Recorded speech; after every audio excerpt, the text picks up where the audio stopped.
안녕하세요. 수지 맞은 우리 드라마 리뷰를 시작하겠습니다. 진나영의 임신으로 연일 드라마가 정신이 없네요. 진나영이 처음 708호 오피스텔로 이사를 올 때부터 우리는 임신으로까지 이어지는 스토리를 상상하기도 했었는데요. 하지만 생각보다 너무 빠르게 이야기가 진행되고 있어서 우리 짐작과는 조금 다르게 흘러가지 않을까 한편 생각되네요. 임신입니다. 해들병원 응급실 의사의 말을 듣고 한현성도 진나영도 깜짝 놀라는 액션을 취했었는데요. 아, 이게 어떻게 된 거죠? 한현성은 당연히 놀라는 게 맞지만 진나영은 아주 자연스럽게 연기를 한 거였죠. 그날에 일어난 모든 일은 진나영이 아주 치밀하게 차곡차곡 계획해온 결과물일 텐데요. 모든 시작은 돈 한 푼 없는 진나영이 사채로 비싼 보증금을 내면서까지 월세로 708호 오피스텔을 들어올 때 이미 출발이 된 것이죠. 해들재단의 후계자 한현성을 자신의 남자로 만들겠다는 일념 하나로 위험을 감수하며 첫 발을 디딘 건데요. 임신을 했다고는 하지만 두 사람은 이제까지 단 3번 함께 밤을 보냈습니다. 이 모든 건 계획에 있었던 것인데요. 더구나 진나영은 앞으로 어떻게 할 것인지 미리 장윤자에게 말을 했던 적도 있었고요. 물론 한현성의 아이를 임신하겠다는 철두철미한 계획 아래 진짜 임신이 되었을 가능성도 있죠. 하지만 임신은 아닙니다.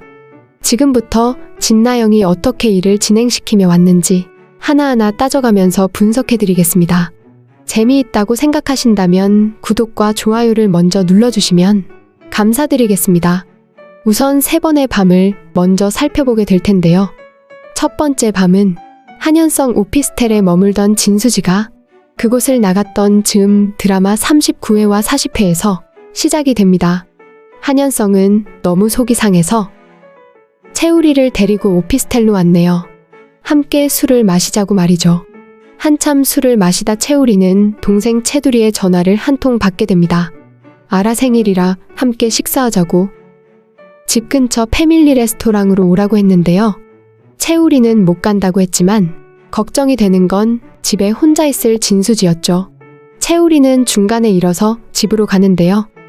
바로 그날은 진수지가 집에 자신 혼자 있는 상황이라 마당집 안채로 들어가 샤워를 하고 나왔었죠.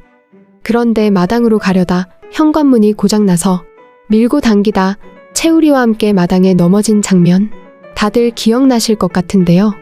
바로 그날이 그날입니다.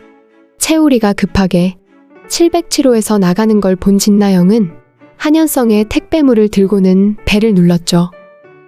진나영은 잘못 온 택배를 건네며 옆집에 이사 왔다면서 한현성에게 처음 인사를 하게 되는데요. 혹시 지금 혼술 중이세요? 만취한 채 택배를 들고 들어가는 한현성에게 진나영이 물었습니다. 그리고 두 사람은 함께 술을 마시게 되죠. 술 기운에 횡설수설 진수지에 대한 속상함을 털어놓는 한현성을 진나영은 초면이지만 따뜻하게 위로해주는 척 달래주었었죠. 다음 날 아침 눈을 뜬 한현성은 깜짝 놀랐습니다. 자신이 침대 위에 우통을 흘렁 벗고는 자고 있었던 건데요. 아무리 전날 밤을 떠올려 보아도 진나영의 부축을 받아 침대에 누웠고 바로 잠이 든 것밖에는 없었죠. 더구나 벗겨진 셔츠는 머리맡에 베개 위에 널브러져 있었는데요.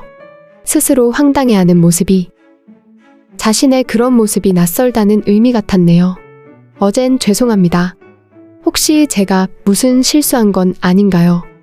토마토 주스를 들고 현관에 서 있는 진나영에게 한현성은 사과를 먼저 했네요. 실수요? 아니요. 실수한 거 없어요. 아무 걱정하지 마세요. 진나영의 말투는 아니라고 하면서도 마치 실수를 했다고 해도 괜찮으니 걱정 말라는 의미로 들렸네요. 그게 한현성과 진나영의 첫날의 첫 만남이었습니다. 그리고 두 번째 밤은 드라마 45회에 등장을 합니다. 한현성이 채우리의 뒤를 밟아 진수지가 마당집에 살고 있다는 걸 모두 알게 되었던 날이었죠. 채우리를 뒤따라온 한현성에게 진수지는 자신이 채우리를 좋아하고 있다고 제발 더 이상 괴롭히지 말아달라고 분명하게 말을 했는데요. 속상한 마음에 술을 잔뜩 마시고 온 한현성은 자신의 오피스텔 비밀번호를 제대로 누르지 못하고 계속 비틀거렸네요. 기다렸다는 듯이 진나영이 나와 대신 문을 열어주었고요. 현관 비밀번호는 진수지의 생일인 054였었죠. 진나영은 문을 여는 데서 끝나지 않고 한현성을 부축해 707호 안으로 함께 들어갔죠. 술이 취한 한현성은 이제 모두 끝났다면서 진수지가 자신에게 어떻게 그러냐고 속상한 마음을 토로했었네요. 이번에도 진나영은 엄마가 아들에게나 그러듯이 토닥토닥 어깨를 다독여 주었는데요. 재미있게도 그날의 한현성의 기억은 또 거기까지입니다. 하지만 아침에 일어나니 자신의 집에 진나영이 있었습니다. 한현성이 깜짝 놀라자 진나영은 어젯밤 한현성이 자신을 못 가게 붙잡았다고 했죠. 한현성의 기억에는 잠결에 수지 이름을 부르면서 옆에 있는 누군가의 손을 잡았던 기억밖에 아무것도 없었는데 말이죠. 당황해하는 한현성에게 진나영이 말했습니다. 미안하다, 실수다. 그런 말 하려는 거 아니죠? 이 말은 마치 전날 밤 두 사람 사이에 무슨 큰일이라도 일어났던 것으로 예상이 되기도 하는데요. 한현성은 기억나지 않는 전날 밤에 대해 아무 말도 하지 못했었네요. 더구나 한현성의 옷차림은 전날 집으로 귀가하던 때와 똑같이 그대로의 차림이었습니다. 밤에 무슨 일인가가 일어났다고는 짐작이 안 되는 차림이었는데요. 그리고 마지막 세 번째의 밤은 드라마 54회 진수지 생일 전날에 일어났죠. 한현성은 다시 한번 더 진수지를 찾아 마당집으로 갔습니다. 하지만 진수지는 대화조차 하지 않으려 했죠. 너무도 화가 난 한현성은 옆에 있는 채우리에게 주먹질을 했었는데요. 진수지가 너무도 완강하게 자신을 거부하고 더구나 채우리를 사랑한다는 말에 한현성은 화가 났지만 그냥 오피스텔로 도로고 말았네요. 채우리와 한바탕 주먹 다짐을 하고 말이죠. 그런데요. 이날은 한현성이 자신의 집으로 들어간 게 아니라 708호 진나영의 집배를 눌렀었네요.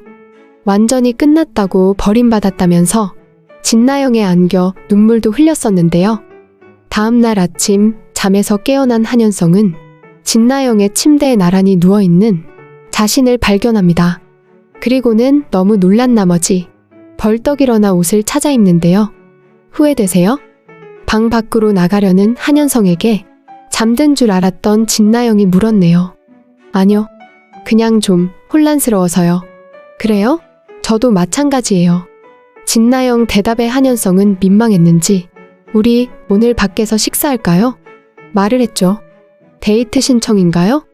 거기에 대한 답은 없이 한현성은 이따 전화한다는 말로 대화를 마무리하고 밖으로 나갔네요. 바로 그 직후에 진나영의 행동을 보면 진나영이 무엇을 하려고 하는지 일부 알아차릴 수 있습니다. 진나영은 자신의 방 한쪽 벽면의 커튼을 시원하게 걷어냈네요. 그 벽면에는 해들재단 오너일가인 한진태와 김말이 그리고 한현성의 일거수일투족이 사진과 함께 한가득 메모가 되어 있었죠. 세 사람의 모든 행동 반경과 개인정보가 다 기록이 되어 있었는데요. 그걸 보면서 진나영이 말합니다. 이제 이런 거 다 필요 없어. 진나영은 이제까지 커튼 속에 가려놓고 세 사람의 상황을 그렇게 열심히 연구해 왔었는데요. 이제 이런 게 필요 없어진 이유가 뭘까요? 그리고 이제 라는 말의 의미가 무엇일까요? 사실 3번의 밤을 함께 보냈다고는 하지만 실제 함께 잠자리를 한 건 그날이 처음이었던 것이죠. 앞에 2번은 한현성에게 그런 일이 있은 것처럼 진나영이 꾸몄던 것이고요. 이제 진짜 한 몸이 되었으니 다음 단계로 가겠다는 의미였죠. 우리가 잘 알다시피 다음 단계는 임신입니다. 그렇다고 진짜 임신은 아니고요. 실제 잠자리를 한 건 진수지의 생일 전날인 5월 23일 밤이었죠. 다음날 진수지 생일 음식을 가지고 장윤자가 진나영 먹이겠다고 오피스텔로 찾아오는데요. 거기서 진나영은 한현성의 전화를 받게 됩니다. 아침에 말했던 우리 오늘 밖에서 식사할까요? 약속을 잡자는 전화였었고요. 장윤자는 이때 사랑하는 남자가 생겼다는 진나영의 말을 듣게 되는데요. 그래서 그 사람 사랑해? 장윤자가 물었네요. 그런 것 같아, 엄마.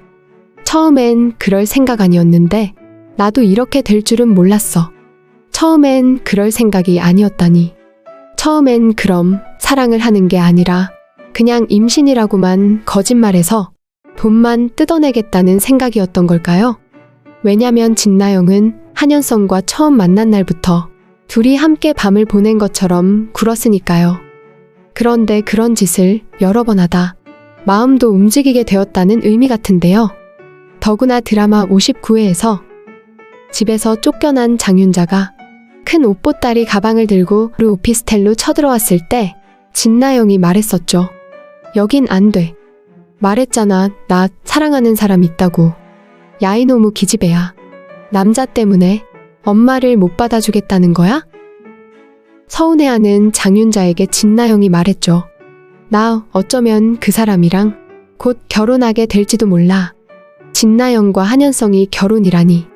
도대체 무슨 근거로 결혼을 운운한 것일까요? 그러다 한현성이 와인을 가지고 잠깐 다녀가게 되면서 방에 숨어있던 장윤자에게 그 남자가 한현성이라는 걸 들키고 마는데요. 어쨌든 엄마는 여기 있음 절대 안 돼. 오고 가다 내가 진수지 동생이라는 거 알게 되면 모든 게 수포로 돌아간다고. 야이 정신 나간 기집애야. 나중에라도 네가 누군지 알면 그 집에서 받아주겠니? 그때 진나영은 이런 대답을 합니다. 나한테도 다 생각이 있어. 얼마 안 걸릴 거야. 진나영이 가졌다는 생각은 무엇일까요? 네, 그렇습니다. 모두 짐작하듯이 임신쇼인 것이었죠. 그럼 진나영은 어떻게 임신쇼가 가능했던 걸까요? 병원이든 약국이든 임신을 검사할 때 소변이나 혈액에 녹아있는 HCG라는 호르몬 수치를 검사를 합니다. 임신을 하고 10주까지는 HCG 호르몬 수치가 급격하게 상승되기 때문에 그것으로 모든 판단을 하는 건데요. 임신이 아닌 진나영이 어떻게 HCG 호르몬 수치를 높여서 의사로부터 임신 6주 판단을 하게 했을까요? 그 답은 바로 다이어트에 있습니다. 요즘 HCG 호르몬제가 다이어트에 쓰이고 있는데요. 주사용으로도 나오고 경구용으로도 나온다고 하네요. 인터넷 쇼핑몰에서도 간단히 구매가 되는 걸 이용해서 진나영이 그것을 복용했던 것으로 짐작이 됩니다. 기절을 한 건 임신이라는 걸 알리려는 고도의 수단이었죠. 해들병원 응급실에서 진단한 거니 믿지 않을 수가 없을 테니 말이죠. 물론 난소암일 경우에도 혈액과 소변에 HCG 호르몬 수치가 높게 나와 임신으로 착각을 한다는데요. 진나영의 경우는 모든 게 계획적이라 난소암으로 보이지는 않네요. 아, 어떡해. 이제 거의 다 왔는데. 숨막꼭질 방송 PD에게 전화를 했지만 진나영은 거절을 당했죠. 전화를 끊고 진나영은 머리를 감싸쥐었습니다. 이제 다 왔는데 어떡하냐고 말이죠. 임신이라는 진단이 자신의 목표였던 건데요. 진나영의 발칙한 거짓말이 어떻게 적나라하게 들통이 날지 시원한 사이다 맛을 기대하며 지켜봐야겠네요. 수지마주누리 드라마 리뷰는 오늘 여기까지입니다. 재미있으셨다면 구독과 좋아요 부탁드릴게요. 감사합니다.